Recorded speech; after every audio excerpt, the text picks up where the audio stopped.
Welcome dear student, स्वागत है आप सभी का बायोलॉजी क्लासेस में। डियर स्टूडेंट, आज हम इस वीडियो में डिस्कस करेंगे बीएससी पार्ट फर्स्ट ईयर के जूलॉजी फर्स्ट पेपर के बारे में, जिसमें हम देखेंगे कि सिलेबस जो है उसमें मोस्ट इम्पोर्टेंट टॉपिक कौन कौन से हैं और किस टॉपिक में से जो पेपर होता है उसमें क्वेश्चन बन के आते हैं। ठीक है, यहाँ पर टोटल जो टॉपिक्स हैं उनको यहाँ पर डिस्कस करेंगे, उनमें देखेंगे कि कौन कौन से यहाँ पर सब पॉइंट हैं जिनके ऊपर क्वेश्चन बनते हैं। देखिए, पहले पेपर को हम यहाँ पर सेक्शन वाइज डिस्कस करेंगे। सेक्शन ए में कौन कौन से टॉपिक होंगे, सेक्शन बी में कौन से होंगे और सेक्शन सी में कौन से टॉपिक होंगे। इस बार आपको पेपर का जो 50% होता है वही अटैम्प्ट करना है, बाकी आपको 50% जो है वो छोड़ देना है। 50% के अकॉर्डिंग आपको यहाँ पर इस ट्रिक से अगर आप पढ़ोगे तो आप डेफिनेटली यहाँ पर 50% पूरा का पूरा पेपर अटैम्प्ट करके आ सकते हो। सबसे पहले बात करते हैं फर्स्ट पॉइंट की। फर्स्ट पॉइंट है जो जोग्राफिकल रीजन। और हाँ, जो हमारा फर्स्ट पेपर जो है वो है animal diversity, taxonomy and evolution का। तो यहाँ पर तीनों सेक्शन जो हैं वो तीनों ही टॉपिक पे बटे हुए हैं। पहला टॉपिक आएगा आपका एनिमल डाइवर्सिटी का, दूसरा आएगा आपका टैक्सोनॉमी का, और तीसरा जो पॉइंट रहेगा वो रहेगा एवोल्यूशन का। तो ये सेक्शन जो ए है वो एनिमल डाइवर्सिटी का टॉपिक रहेगा। इसमें पहला जो टॉपिक है वो है जो जोग्राफिकल रीजन, यानी कि प्राणी भौगोलिक जो क्षेत्र है उनके बारे में। ठीक है, तो टोटल जो प्राणी भौगोलिक क्षेत्र हैं उन्हें 6 रीजन में डिवाइड किया गया है। पहला पैलियार्कटिक क्षेत्र, दूसरा नियार्कटिक, नियोट्रॉपिकल, इथोपियन, ओरिएंटल और लास्ट ऑस्ट्रेलियन रीजन। इन सभी क्षेत्रों में कंप्लीट जो हमारा जोग्राफिकल एरिया होता है वो सारा इंक्लूड हो गया है। अब इसमें क्वेश्चन कहाँ से बनता है? देखिए, जितने भी यहाँ पर क्षेत्र दिए गए हैं इन क्षेत्रों में काफ़ी बार पेपर में पूछे गए हैं, दो दो या फिर 3 भी काफ़ी बार पूछ जाते हैं। जिसमें से मोस्ट अगर मैं बात करूँ यहाँ पर पैलियार्कटिक क्षेत्र है, क्योंकि इसका पहला रीजन तो ये है कि सबसे बड़ा जो भौगोलिक क्षेत्र है, ठीक है, वो पैलियार्कटिक क्षेत्र है। दूसरा पूछता है इसमें इथोपियन क्षेत्र। ठीक है, इथोपियन क्षेत्र पूरा जो यूरोपियन क्षेत्र है वो इसमें इथोपिया में आ जाता है। Next oriental region. Oriental region पूछने का रीज़न ये है कि ओरिएंटल क्षेत्र में हमारा इंडिया जो कंट्री है वो इंक्लूड किया गया है। नेक्स्ट छठे नंबर का आता है ऑस्ट्रेलियन रीजन, यानी कि ये सबसे लास्ट में बना हुआ क्या है, रीजन है, ऑस्ट्रेलियन रीजन। ठीक है, बाकी इंपॉर्टेंट ये भी है, नियार्कटिक भी है और न्योट्रॉपिकल रीजन भी है। तो टोटल 6 रीजन है ये। ठीक है, इन सभी टॉपिक्स ऑलमोस्ट हमने सेक्शन ए के पहले से ही वीडियो बना के डाले हुए हैं, अपलोड किए हुए हैं। चैनल पे जाइए, आप विजिट कीजिए BSc part first year playlist को, और उसमें आपको सभी प्रकार के टॉपिक्स जो हैं उनके आपको यहाँ पर वीडियो लेक्चर मिल जाएंगे। आपको लिंक जो है इन सभी क्षेत्रों के वीडियो के वो आपको डिस्क्रिप्शन में मिल जाएंगे, आप इजीली इसको चेक कर सकते हो। नेक्स्ट बात करते हैं इसी टॉपिक से रिलेटेड। एक यहाँ पर टिप्पणी पूछ लेते हैं काफ़ी बार, जो कि वैलेंस रेखा के रूप में होती है, वैलेंस लाइन के रूप में होती है। ठीक है, जो हमारा ओरिएंटल क्षेत्र है और जो ऑस्ट्रेलियन रीजन है, ठीक है, इन दोनों का जो एरिया को अलग करने वाली जो लाइन होती है, ठीक है, उस लाइन को हम वैलेंस लाइन कहते हैं। और इसकी खोज जो है वो साइंटिस्ट वैलेंस ने की थी, अल्फ्रेड वैलेंस ने की थी। सो इस लाइन का नाम वैलेंस लाइन रखा गया है। तो ये भी काफ़ी बार एग्जाम में पूछ लिया जाता है, छोटे क्वेश्चन में भी और टिप्पणी के रूप में भी, 3 नंबर में भी। नेक्स्ट दूसरा पॉइंट आता है इसमें एनिमल डाइवर्सिटी के बारे में, यानी कि जो जीवों की विविधता होती है उनके बारे में। सो यहाँ पर 3 इसके पॉइंट हैं। पहला पूछता है एनिमल डाइवर्सिटी वर्ल्ड के बारे में, दूसरा आता है इसमें इंडिया के बारे में, और तीसरा पूछता है इसमें राजस्थान के बारे में। ठीक है, तो यहाँ पर राजस्थान की जो एनिमल डाइवर्सिटी है वो इम्पोर्टेंट है, क्योंकि ये काफ़ी बार एग्जाम में पूछी गई है। ठीक है, इसके बाद में सेकंड नंबर पर रह सकती है इंडियन एनिमल डाइवर्सिटी। नेक्स्ट बात करते हैं यहाँ पर थर्ड पॉइंट की, जो कि एनिमल अडेप्टेशन का है, यानी कि जंतुओं के अनुकूलन का है, कि जंतुओं में किस किस प्रकार के अनुकूलन पाए जाते हैं। तो यहाँ पर अनुकूलन को देखें तो 4 कैटेगरी में डिवाइड कर रखा है। पहला है स्ट्रक्चरल अडेप्टेशन, दूसरा है फिजियोलॉजिकल अडेप्टेशन, और तीसरा है प्रोटेक्टिव अडेप्टेशन, और लास्ट है बिहेवियरल अडेप्टेशन। ये चारों जो अडेप्टेशन है उसके हमने यहाँ पर ऑनलाइन वीडियो पहले से ही यूट्यूब चैनल पर अपलोड कर रखी है, या फिर आपको डिस्क्रिप्शन में इन सभी वीडियो लेक्चर के लिंक्स मिल जाएंगे, आप यहाँ से आप चेक कर सकते हो इन सभी प्रकार के अडेप्टेशन के वीडियो लेक्चर को। देखिए, इसमें फर्स्ट आता है स्ट्रक्चरल अडेप्टेशन, यानी कि संरचनात्मक जो अनुकूलन होते हैं एनिमल के अंदर वो कौन कौन से प्रकार के हो सकते हैं। तो इसमें भी फर्स्ट आता है कर्सोरियल टाइप का अडेप्टेशन, यानी कि वे एनिमल्स जो तेज़ दौड़ने के लिए अपने आप में क्या रहते हैं, विशिष्ट रहते हैं। तो ऐसे अनुकूलन को बोलते हैं कर्सोरियल टाइप का अडेप्टेशन। ठीक है, ये संरचना की दृष्टि से क्या होता है, अडेप्टिव होता है। सो ये स्ट्रक्चरल में इंक्लूड किया जाता है। नेक्स्ट, फोसोरियल प्रकार का अडेप्टेशन, यानी कि ऐसे एनिमल्स जो कि बिल बना करके रहते हैं, ठीक है, उनमें खोदने की प्रवृत्ति पाई जाती है। तो ऐसा अडेप्टेशन फोसोरियल टाइप का होता है और ये भी संरचना के लिए विशिष्ट होता है। नेक्स्ट, तीसरा था इसमें स्कैनसोरियल प्रकार का अडेप्टेशन, यानी कि इस प्रकार के अडेप्टेशन में एनिमल जो होता है वो दीवारों पर, ठीक है, या फिर बोल सकते हैं सतह के ऊपर एकदम आरोहण प्रकार से रहता है। यानी कि अपन देख सकते हैं छिपकली जो होती है वो दीवारों पे चलती है। ठीक है, ऐसी जो विशेषता होती है वो कहलाती है स्कैनसोरियल अडेप्टेशन, यानी कि आरोहण अनुकूलन। नेक्स्ट, इसके बाद में आता है डेजर्ट टाइप का अडेप्टेशन, यानी कि जो मरुस्थलीय या फिर अपन बोल सकते हैं जो रेगिस्तान में रहने वाले एनिमल्स होते हैं, उनके अंदर बहुत सारे क्या होते हैं, विशेषताएं पाई जाती हैं, जिनके कारण उनमें डेजर्ट टाइप का अडेप्टेशन पाया जाता है। ये भी अगर हम बात करें डेजर्ट टाइप के भी, तो ये भी अनेक प्रकार का होता है। जैसे कि वे एनिमल जो स्कार्सिटी ऑफ वाटर के लिए अडेप्टिव होते हैं, यानी कि पानी की जो मात्रा होती है उसको बचा के रखते हैं। ठीक है, दूसरा आता है अगेंस्ट स्कॉर्चिंग हीट, यानी कि काफ़ी सारे एनिमल ऐसे होते हैं जो कि अपने आप को प्रोटेक्ट करते हैं, जो उष्मा होती है, ताप होता है, उसके against. Next, against Sandy storm, यानी कि जो रेगिस्तान में जो तूफान आता है, ठीक है, मिट्टी के उड़ने के कारण, उससे बचने के लिए इनमें कौन से अडेप्टेशन होते हैं, तो वो आता है सैंडी स्टॉर्म के लिए। और कुछ इनके अंदर अदर्स टाइप के होते हैं, अडेप्टेशन होते हैं। नेक्स्ट टाइप आता है इसमें केव प्रकार का, यानी कि गुफा अनुकूलन, यानी कि काफ़ी सारे एनिमल्स ऐसे होते हैं जो गुफा में रहते हैं, तो उनमें गुफा प्रकार का अनुकूलन पाया जाता है। नेक्स्ट, फ्लाइट अडेप्टेशन, और ये मोस्ट इम्पोर्टेंट क्या है, अडेप्टेशन है। यानी कि जो एनिमल्स होते हैं, एविज प्रकार के जो एनिमल होते हैं, उनमें फ्लाइट प्रकार का अडेप्टेशन पाया जाता है, यानी कि ओडियन अनुकूलन। और ये इम्पोर्टेंट प्रकार क्या है, स्ट्रक्चरल में अडेप्टेशन है। नेक्स्ट आता है एक्वाटिक टाइप का अडेप्टेशन, यानी कि जो जल में रहने वाले जीव होते हैं वो अपने आप को किस प्रकार से अनुकूलित करते हैं।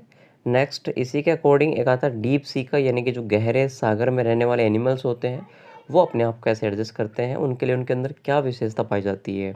ठीक है, और लास्ट आता है इसमें पैरासाइटिक प्रकार का अडेप्टेशन। तो कहने मतलब ये हो गया कि ये जो सभी प्रकार के जो अडेप्टेशंस हैं उनको यहाँ पर कैटेगरी स्ट्रक्चरल, यानी कि जो संरचनात्मक होती है उसमें रखा गया है। और इनमें से जो इम्पोर्टेंट टाइप के जो अनुकूलन है वो है फ्लाइट प्रकार का, एक्वाटिक टाइप का, डेजर्ट टाइप का और कार्सोरियल टाइप का अडेप्टेशन। ठीक है, तो ये इसमें मोस्ट इम्पोर्टेंट अडेप्टेशन रहने वाले हैं। एटलीस्ट यहाँ पर आप डेजर्ट वाले को और फ्लाइट वाले को तो आप डेफिनेट याद कीजिए, साथ में एक्वाटिक वाले को, तीन में से आपको याद ज़रूर करने हैं। नेक्स्ट अगला जो टॉपिक आता है वो आता है इसी का ही नेक्स्ट टाइप का जो अडेप्टेशन है वो, यानी कि प्रोटेक्टिव अडेप्टेशन, यानी कि जो रक्षात्मक होता है। इसमें एनिमल जो होते हैं वो अपनी रक्षा दो प्रकार से कर सकते हैं, यानी कि इनमें हम बोल सकते हैं दो प्रकार क्या होता है, अडेप्टेशन होता है।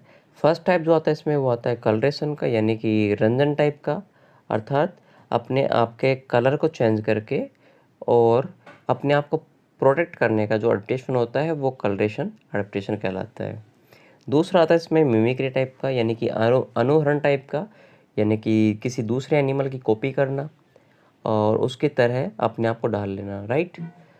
ठीक है, पहले बात करते हैं कलरेशन की। तो कलरेशन में यहाँ पर तीन प्रकार से ये एनिमल्स अपनी सिक्योरिटी या प्रोटेक्शन कर सकते हैं। पहला आता है काउंसलिंग, यानी कि गोपक, यानी कि अपने रंग को छिपा करके, ठीक, यानी अपने आप को छिपा करके, जो कि कलर से ही होगा, ये अपने आप के अपने रंग को इस प्रकार से कर लेते हैं कि जो किसी को दिखे ना। दूसरा आता है वार्निंग टाइप का, यानी कि अपने कलर को कुछ ऐसा कर लेते हैं जो कि एक तरीके से वार्निंग के जैसा दिखता हो, ठीक, यानी खतरनाक जो कलर होते हैं ना उनके बारे में, जैसे कि रेड कलर का हो गया, ब्लैक कलर का हो गया। तो ये थोड़े से मतलब एक तरीके से बोल सकते हैं अपन कैसे कि वार्निंग टाइप के क्या होते हैं, सिग्नल होते हैं। नेक्स्ट, सिग्नल मार्क हो गया, यानी कि संकेत चिन्ह के रूप में हो गया। ठीक है, दूसरा होता है मिमिक्री टाइप का। तो इसमें क्या होता है, प्रोटेक्टिव मिमिक्री होती है और दूसरी होती है अग्रेसिव प्रकार की। प्रोटेक्टिव मिमिक्री यानी कि अगर एनिमल्स किसी दूसरी कॉपी करता है तो वो कॉपी किस कारण से कर रहा है, अपने आप को बचाने के लिए कर रहा है, सो वो प्रोटेक्टिव मिमिक्री, ठीक है। दूसरा होता है अग्रेसिव मिमिक्री, यानी कि काफ़ी बार क्या होता है कि एनिमल जो होता है वो दूसरे से बचने के लिए खुद अपने आप को अग्रेसिव कर लेता है, ताकि दूसरे को लगे कि ये खुद एग्रेसिव है, वो इसको छोड़ के चला जाता है। तो मतलब दोनों ही प्रकार की जो यहाँ पे कैटेगरी दी गई हैं वो कॉपी करने कैटेगरी है। दोनों में ही खुद ही जो एनिमल है, यानी स्वयं जो एनिमल है उसी का यहाँ पे क्या हो रहा है, प्रोटेक्शन हो रहा है। सो यहाँ पर दोनों के दोनों टाइप्स जो हैं वो प्रोटेक्शन में चले जाते हैं, राइट। नेक्स्ट इसी कैटेगरी में यहाँ पर नोट के रूप में 2 प्रकार के एडेप्टेशन और आते हैं जो कि इम्पोर्टेंट है और छोटे क्वेश्चंस इनमें से बनते हैं, जैसे कि बेटसी मिमिक्री और म्यूलेरियन मिमिक्री, ठीक है। दोनों के हमने यहाँ पर पीडीएफ और जो वीडियो है वो बना रखी है और अपलोड कर रखी है, आप जा करके उन्हें चेक कर सकते हो। नेक्स्ट टाइप आता है इसमें बिहेवियरल एडेप्टेशन, यानी कि जो व्यवहार से रिलेटेड क्या होता है, एडेप्टेशन होता है उसके बारे में। तो यहाँ पर एनिमल जो होता है वो 4 प्रकार के एडेप्टेशन यहाँ पे शो करता है बिहेवियर टाइप का। फर्स्ट होता है सोशलिज्म, यानी कि सामाजिक प्रकार का। दूसरा होता है कमेंसलिज्म, यानी कि सहभोज्यता प्रकार का। तीसरा टाइप है इसमें सिम्बायोसिस, यानी कि सहजीवन। और चौथा इसमें पैरासिटिज्म, यानी कि परजीविता टाइप का बिहेवियरल एडेप्टेशन, ठीक है। यानी कि ये वाला भी इम्पोर्टेंट रहने वाला है। नेक्स्ट लास्ट जो कैटेगरी है वो बिहेवियरल टाइप की थी, ठीक है। इसके बाद में नेक्स्ट जो आता है वो 4 पॉइंट आता है हमारे फर्स्ट पेपर के सेक्शन 1 का, जो कि बायोडाइवर्सिटी डिप्लेशन है और उसका कंजर्वेशन है, यानी कि जो हमारे जैव विविधता है उसका क्षरण जो है वो किस प्रकार से हो रहा है, ठीक है, और उसका संरक्षण हम किस प्रकार से कर सकते हैं। दोनों के बारे में यहाँ पर इम्पोर्टेंट क्वेश्चन बनता है और काफ़ी बार 80% जो क्वेश्चन है वो इसी टॉपिक से बन करके आता है। नेक्स्ट अगला टॉपिक है कॉन्टिनेंटल ड्रिफ्ट, और ये जो ड्रिफ्ट वाला जो टॉपिक है वो आपको ब्रीफ हिस्ट्री के रूप में मिलेगा और 5 नंबर के क्वेश्चन में आपको ये देखने को मिलेगा, ठीक है। इसी चैप्टर में एक क्वेश्चन और आता है जो कि प्लेट टेक्टोनिक थ्योरी है, यानी कि जो कॉन्टिनेंटल ड्रिफ्ट, ठीक है, जो खिसकते हैं उसके संदर्भ में एक सिद्धांत दिया गया है, पहले उनकी परतों के बारे में। सो यहाँ पर प्लेट टेक्टोनिक थ्योरी के बारे में भी आपको डिस्कशन करना है। इन सभी के वीडियोस हमने ऑलरेडी पहले ही यूट्यूब पे डाल रखी हैं, जा कर के आप उसको चेक कर सकते हो। डिस्क्रिप्शन में इनके प्लेलिस्ट का लिंक दिया हुआ है और सेपरेट जो इनकी वीडियोस हैं उनके भी यहाँ पर लिंक दिए गए हैं। टेलीग्राम का जो लिंक है वो डिस्क्रिप्शन में दिया गया है। इसके बाद हम बात करते हैं सेक्शन बी के बारे में, यानी कि सेक्शन जो बी है वो टैक्सोनॉमी का है, वर्गीकी का है। और सबसे पहला जो पॉइंट है वो जनरल प्रिंसिपल ऑफ टैक्सोनॉमी के बारे में पूछा गया है, और इसमें से काफ़ी बार पेपर में जो क्वेश्चंस है वो बने हुए हैं। जैसे कि फर्स्ट पॉइंट है इसमें हिस्ट्री ऑफ क्लासिफिकेशन, यानी कि पहले जो क्लासिफिकेशन चल रहे थे एनिमल के वो किस किस प्रकार के थे, ठीक है। नेक्स्ट आता है इसमें स्पीशीज कंसेप्ट, तो यहाँ से आपका जो मेन टॉपिक है वो स्टार्ट होता है। स्पीशीज कंसेप्ट पेपर में पूछ सकता है। नेक्स्ट नोमेनक्लेचर, जिसमें बायो टाइप का है और ट्रायो टाइप का, यानी कि द्विनाम पद्धति और त्रिनाम पद्धति। सो यहाँ पर इंपॉर्टेंट टॉपिक रहने वाले हैं सेक्शन बी में से, फर्स्ट ही पॉइंट में से बाइनोमियल और ट्राइनोमियल, ठीक है। इसके बाद में स्पीशीज कंसेप्ट के बारे में दूसरा पॉइंट आता है इसमें 5 किंगडम कंसेप्ट। इसको तो आपको 100% याद करके ही जाना है 5 किंगडम वाले को तो, और इसका जो वीडियो है वो हमने यहाँ पर ऑलरेडी अपलोड कर रखा है, जा करके आप चेक कर सकते हो, ठीक है। इस बार आप मान के चलिए आपको 10 नंबर इसी के ही मिल जाएंगे, 5 किंगडम कंसेप्ट के ही, ठीक है।